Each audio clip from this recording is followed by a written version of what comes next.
What is up, everyone? Welcome back to the Red String Movie Podcast, the podcast where everything is connected. I'm your host, Jacob Thompson, and joining me is my co-host, friend, and the person most likely to be biking in the desert, see a policeman locked in his trunk, and just blow some smoke at him. Alex Perkins. Perk, how you doing tonight? I'm well, thanks. I was curious where you're going to go with that. That doesn't sound like me, but who knows? Given the day, if I'm having a vibe, perhaps. You know, they say swimmers turn into bikers. Everyone Something says like that. It's the known phrase. Yeah. Welcome back to the show, everyone. This is the podcast where every Perk and I review a movie connected to the last one we watched. If you like our show, we post pretty much every Friday on podcast services as well as YouTube. We're also on TikTok, so give us a follow there. But last week, we watched Mr. and Mrs. Smith, which featured Brad Pitt. We followed to this week's movie, Thelma and Louise. Perk, why don't you intro it for us? Yeah, all right. Thelma and Louise is a 1991 joint directed by Ridley Scott, starring Susan Sarandon and Gina Davis. It is about two women who are kind of stuck in life, who go on a just getaway vacation, and things go immediately wrong, and antics ensue. This is I apologize for just laundry listing, but there's so much interesting trivia about Yeah, this I want to hear movie. it. I And beep it. The sequence where Shooter McGavin, I'm sorry, Christopher McDonald. You gotta do it.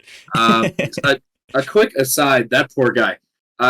Christopher McDonald turned down his role in Happy Gilmore as Shooter McGavin several times because he was worried that if he took that role, he would be pigeonholed for the rest of his career. And he was right. Yes. But he's so good at being an asshole. He is. He's great. The scene where Louise is driving the car and Thelma's at the pool and she's yelling at her and has to come rip her headphones out. Yeah. It was not scripted like that. Gina Davis actually could not hear Susan Sarandon, and so the shock was real. Before they cast Brad Pitt as JD, the role was given to William Baldwin, but he dropped out. George Clooney auditioned 5 times and was rejected every time. Mark Ruffalo auditioned. The role actually went to Robert Downey Jr., but he was replaced because he wasn't tall enough to play opposite Gina Davis. Yeah, because Gina Davis is like 6 feet tall, I'm pretty sure. Yeah, she's a tall lady, for sure. And so eventually it landed on Brad Pitt, which is, just kind of a crazy turn of events. Yeah, for sure. It actually caught my eye because the movie has opening credits, whereas I was like, surely this is past the time when they were doing credits before the movie. It's because Ridley Scott loved Hans Zimmer's score so much that he wanted to show it off right away, so he put credits at the start for that reason. That's cool. Yeah, I saw Hans Zimmer. I was like, oh, I didn't see that coming. I know, right? And we'll get into it later, but it's a very interesting score. This is the most recent film to have 2 actresses nominated for Best Actress. That's cool. From the same movie, which is crazy to think about. The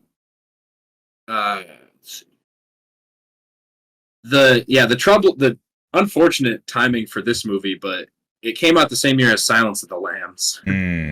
So Jodie Foster won Best Actress. Yeah. And Silence of the Lambs picked up everything else pretty much. Although this movie won Best Screenplay for,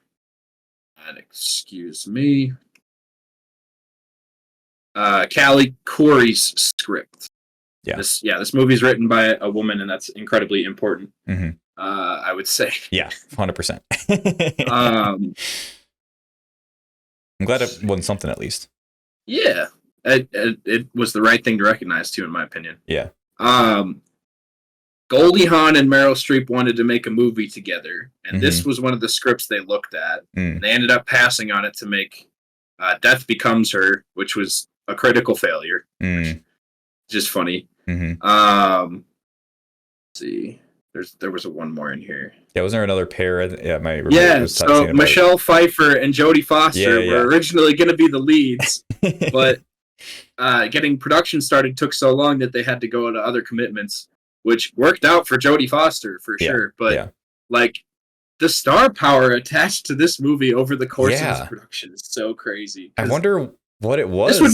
This would be an absolute banger of a movie with any of those pairs of actors. Yeah, you can't really go wrong there. But I wonder how it got that much buzz, because I imagine like not a lot of movies like this are being made. Maybe that's why.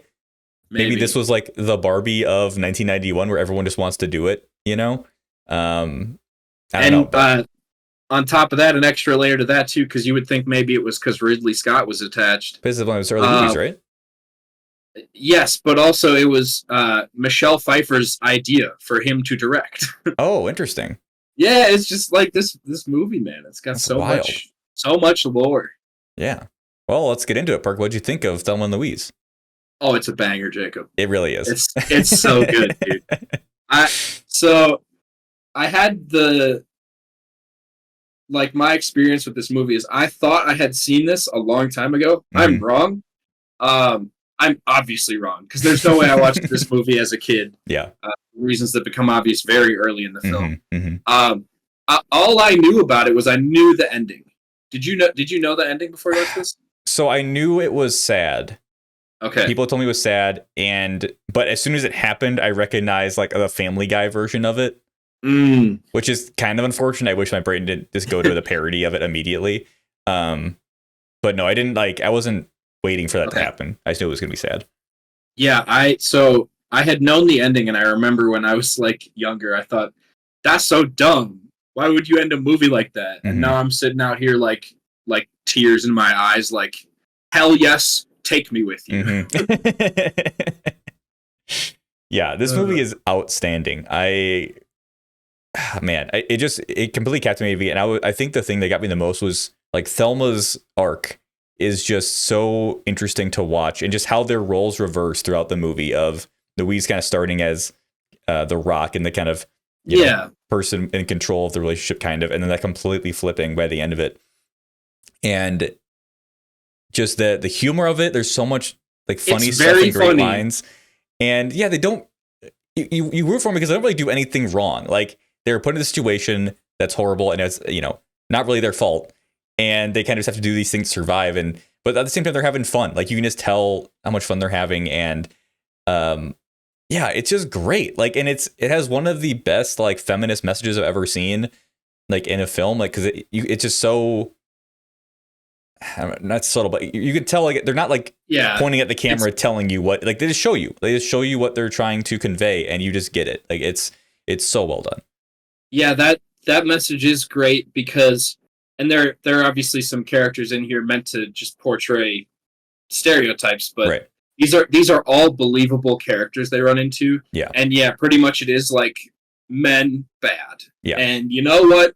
I agree. Yeah. Because like they're not running into the people they're not running into aren't caricatures. They are characters, except for Trucker Guy, but yeah. I liked that a lot. So he's dealt with in an equally comical way, just blowing up his truck. Yeah. But like Shooter McGavin is like very believable. Michael Madsen, even though he's not a bad guy, he's like his heart's kind of in the wrong place, and Brad Pitt looks sexy and is charming, and he's good at that. So. Yeah, I was actually surprised by Michael Madsen's performance. I don't know. I know him from like Kill Bill. I haven't seen like other Tarantino stuff with him. I just know he's like been around for a long time. And fun fact, he was in a video game recently called Crime Boss Rockay City that had a bunch of like old action stars in it. That was just horrible. So my idea of Michael Madsen in my head is like, I don't know if that's a good actor or not. I thought he was great. I mean, the acting across the board is great, but him in particular, I don't know why. He just, like, the phone call he has with Louise when she's first asking him to like get the money for her. I thought it was like super compelling, and then when they're together, I thought that was all like just really, really fun to watch. Yeah, I mean, like we were saying, with the cast they might have gotten this movie, but like the cast that is here is incredible. Yeah, it is, and yeah, I mean, just to kind of touch on the side characters, but like Michael Madsen is great. He's also fantastic in Reservoir Dogs if you're looking for another really good Michael Madsen performance. And yeah, he's in a lot of Tarantino stuff, and that's fine by me. Harvey Keitel is really good in this role, which I feel like he was born to play. Kinda. Yeah. It's kind of like the concerned, like investigative agent, I guess. Yeah. But Brad Pitt is good at looking pretty and being charming, so that worked pretty well. The Harlan, the guy at the start, very believably dislikable. Oh yeah. Yeah. Oh yeah. Oh, definitely. The classic like super nice flirty guy where it's like, oh, I don't know about his motives, and that scene, the scene of where he ends up getting clapped, reminded me a lot of I guess I could call this a recommendation based on the movie. It reminded me a lot of the start of Promising Young Woman. Just kind of similar type scenario and just really uncomfy. Yeah. And like if I'm Louise, I'm pulling the trigger. Oh yeah, every time. And every time. I really liked how, again, with her relationship, it starts off where Louise doesn't directly blame Thelma, but like kind of blames her when they're sitting in the diner, and Thelma's like, "You're saying it's my fault," and Louise doesn't really say anything. But at the end, when they're driving from the cops, Louise is like, "None of this was your fault." I just really appreciate that. Like, we just kind of see their relationship kind of open up over time. But also we don't have to get into Louise's stuff with Texas. Like, we know what happened, we're just like, we're gonna respect that and not talk about it. Yeah, I'm glad that it's just kind of referenced, but we don't have to spend time dealing with it. You are correct. I think this is an incredible movie, but it's catapulted into the stars by the performances and chemistry and relationship between the two leads. Yeah. This is just like the best bromance movie ever made, because their friendship is so solid and their dynamic is great, and they are really good character foils for each other. Yes. And you're right. Over the course of the movie, they kind of switch positions. Whereas, like, because it starts off, and it's explained, like, Thelma started dating Shooter McGavin when she was 14. Yeah. Like, he's the only thing she's ever known in life, and so yeah, a lot of the mistakes that she makes, well, it could be frustrating to some. It's like she's just not very aware of the world. Like, she's naive. Yeah, she's incredibly naive, and over the course of getting taken advantage of, she kind of just develops into this more solid character. Whereas, like, Louise starts off, even when she's in control, you can see that like the cracks are starting to show, right, even from the start. Yeah. Like, she's in control, but only like because she feels like she needs to, in like a fight or flight sense. Right. Like, she has to be strong for Thelma too. Like, so she's kind of putting on that. Yeah. And then as Thelma kind of comes into her own, we see Louise is, at her wit's end and kind of begins to break down. And then kind of Thelma steps in and starts taking that role of like, yeah, I'm going to go Simon Says this market and take all the cash out the register. Yeah. That first of all, that tie back with the Brad Pitt scene where he explains how he robs places, and then when they pull up outside the market and Gina Davis asks for the sunglasses and says, "You want anything?" And like the whole time I'm like, oh, she's gonna rob this place, isn't she? Yeah.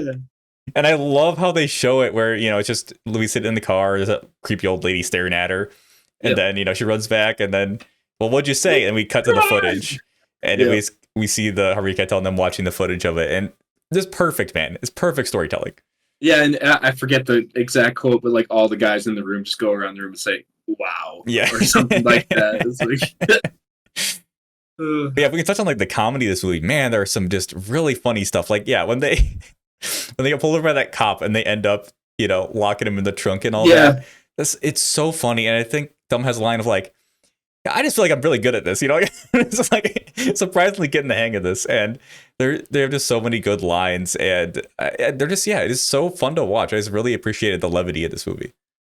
I had yes, there's a lot of good levity, and there's a lot of really good jokes, kind of situational jokes that it's not hand fed you like this is a joke. It's just like, oh, that was hilarious. I had a legitimate huge belly laugh at when Thelma calls home. Yes. And Shooter McGavin says, "Thelma, hello." He knows. Hangs up immediately. I was dying. I thought, that was so funny because I was like, oh no, is she gonna be like? But because at that point she's kind of transitioned into more of a confident character, so I'm like, oh no, is she gonna lapse back and give their position away? And it's like, no. Yep, he knows. Oh my god, yeah, I know. Right before that, I'm like, my roommates and I were watching it together. I'm like, why are they even calling? Like, that's just.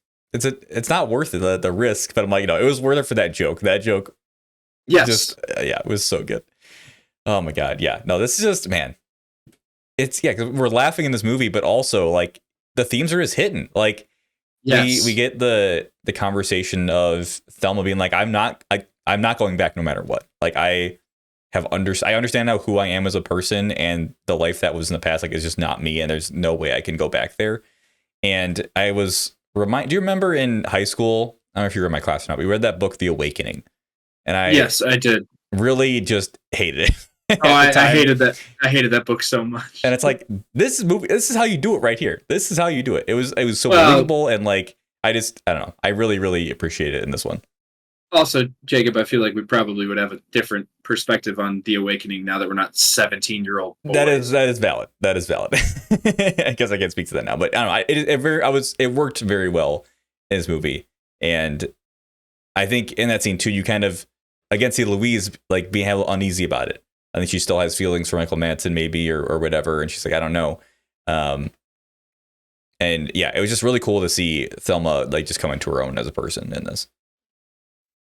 Yeah, I think too there's like really powerful symbolism in there as well, because like just the plot through line is good enough and the performances carry it, but that like the movie, it brings out feelings just through like the way that things are set up, because when you've got Thelma and Louise on the run, they are driving in gorgeous giant open landscapes and mountains and caverns, and they're in a convertible, totally, exposed and out in the open and free. Yeah. And that's important. It's liberty and freedom. And then all of the cuts to like the police officers and the husband, they're all, hunched and crowded in this little dark room. Yeah. Mm-hmm. Yeah. Just they are the bird cage, and these women are finally free. And I think like even the touch that they're in a convertible, obviously it makes for better shots and stuff like that, but it adds thematically because they're just so much more free. Yeah, that's a great shout. And yeah, just to transition briefly, just the technical aspects of this movie. Yeah, gorgeous shots. Like my God, like I still don't see movies like this anymore. Like I don't know what it is, or just CG or what, but like the landscape shots and just seeing just actual cars driving, and like the chase scenes with like I thought some of the car stunts were fantastic. Of like they were. There's one where a police car like skids and turns sideways and smashes into another one. We get like the camera right where it hits, And we got like a really brief like slow-mo shot of like a mirror, tumbling, and all that stuff was like, man, this is great. This is effective. It reminded me of First Blood. We watched that. There was like some good car stunt scenes. Also some thematic similarities to First Blood as well, I think. I was thinking that too, because it's like this is like a really deep character dramedy, but then like sneakily there's just some fantastic chase scenes and action in the back half, and it's like reminded me how I didn't expect the minivan scene in Mr. and Mrs. Smith to be that good, because it's just like oh, that's not, I didn't think that was this kind of movie, but wow. Like, that was great. The technical aspect of the direction and a lot of the set pieces is agreed. Very, very strong. Do you want to talk about the score? Because I wish I had more of an ear for scores. I just don't. Okay. I remember I think I liked it, but I'm curious to your thoughts on it. Yeah, so I liked it a lot. And I like every time there's like some score music playing in the background, I'm like, Hans Zimmer, really? Like, because you associate Hans Zimmer with like the big orchestral like Pirates of the Caribbean and Inception and Interstellar. Like, yeah, these giant, huge symphony orchestra setups. Yeah, and in this movie, he's like using like strung out guitars and banjos and whistles and nonsense. It's just it sounds so perfect to the setting because it's all very, very Western, but it does a good job of ratcheting up the tension when it needs to, and it blends perfectly, which is important because you don't want it like you don't really want a score to stick out like a sore thumb, even if it's great. Mm-hmm. Mm-hmm. And it fits so flawlessly with the rest of the movie, and I'm blown away. It's like, wait, I thought Hans Zimmer was like, this is not him, surely, but it really is good. I wonder if he feels like he got typecast at some point to doing that more like Inception-y type stuff. Maybe. Because I wouldn't have called this being Hans Zimmer at all. That is, I mean, all those movies we mentioned are a lot more recent than this one. Yeah, so maybe this was him in a more exploratory phase. Right. Yeah. Kind of settled in after this, but I mean, I'm down for some Hans Zimmer banjo anytime. Bring it back, baby. Bring it back. But yeah, I don't have too much more saying this. I think the last thing I want to comment on was just the efficiency of the storytelling. Like how quickly we get into this movie and you understand what's going on and you're moving and we go. Like there's very little fat in this and it just shows how well it was written and how well it was directed. The pacing is absolutely fantastic. It's like edge of your seat the whole time. It slows down when there are good character moments, and those are enthralling in their own right. But yeah, this movie's like 2 hours on the button, and it feels like about 90 minutes. And realistically, other directors might have made this a 3-hour epic, but it's perfect. It's not. You're right. There's no fat. There's nothing to really trim. It's all effective. It's all necessary. And it goes at a pace that, keeps you wanting more. Yeah, exactly. Recommendations. I'll say First Blood. I think there are a lot of similarities as far as you have a character who gets put into a situation that is not really their fault. It's just kind of the nature of society and circumstances, and they're forced to kind of do things that they wouldn't have otherwise done. It's obvious there are a lot of differences, but I think there are some similarities there. And then I think Barbie, is probably the most, modern movie that does similar themes also well. So I'd say those two.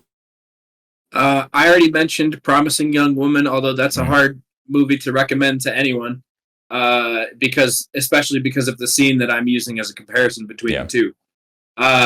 But I will go with, actually, A League of Their Own because Gina Davis rocks. And that movie's awesome.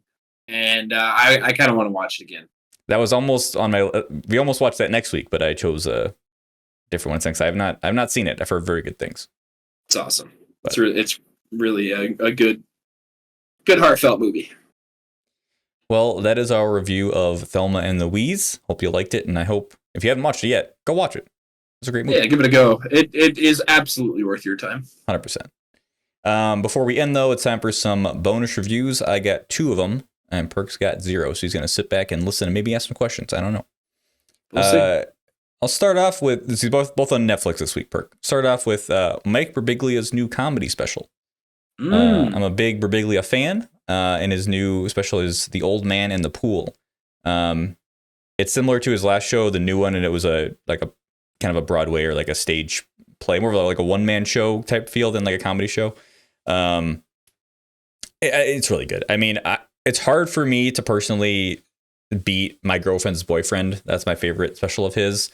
But this one is, outstanding. The themes in this one are contemplating death a lot because he's had a kid recently and he's had a lot of health issues and he's kind of trying to figure out how to reconcile with his own mortality, basically.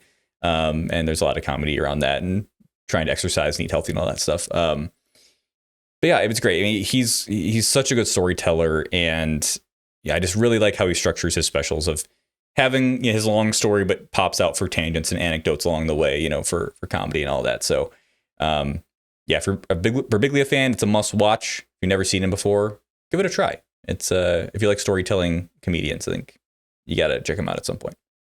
I've been a big fan of his for a long time, so I will absolutely check this out.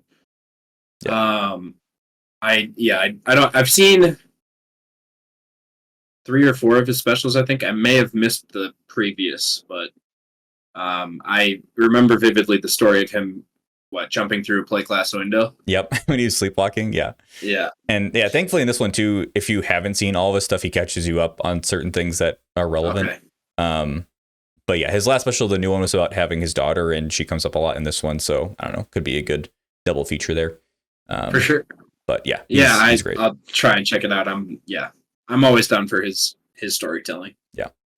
And then the other thing I watched was Scott Pilgrim Takes Off. So this is the new Scott Pilgrim anime on Netflix, and produced by Edgar Wright. Is it an anime? It is an anime. It is Japanese produced.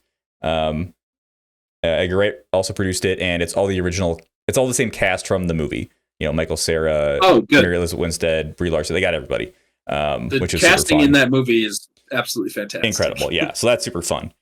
So when this was first announced, I thought, there's going to do it the same story, from the graphic novels animated, and maybe because the movie is truncated, and I maybe changed a little bit from the comic books. So I'm like, it'll probably be more close to the comic books, and it'll be kind of cool to see what the full story was. That is not what this is. This is a very different story. This is a new kind of version of the Scott Pilgrim tale, and right before it came out, or right after it came out, I had heard that, and I'm like, okay. And I watched, the first episode, and I heard there was a big twist at the end of it, and that happened. I'm like, oh, okay. So what are they doing?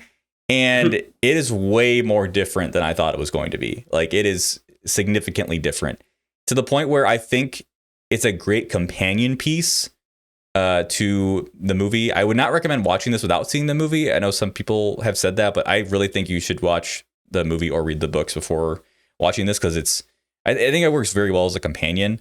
I don't want to say too much to spoil it, but I think there have been good criticism of Scott Pilgrim as a character in the past about how he's kind of a shitty dude when you think about it, and maybe doesn't everything, his actions got to hold up, or maybe shouldn't get rewarded for what he does in the story. And this completely deals with that. This is a very modern Scott Pilgrim tale, and it's still core themes are like relationships and kind of being in your early 20s and trying to figure life out and all that.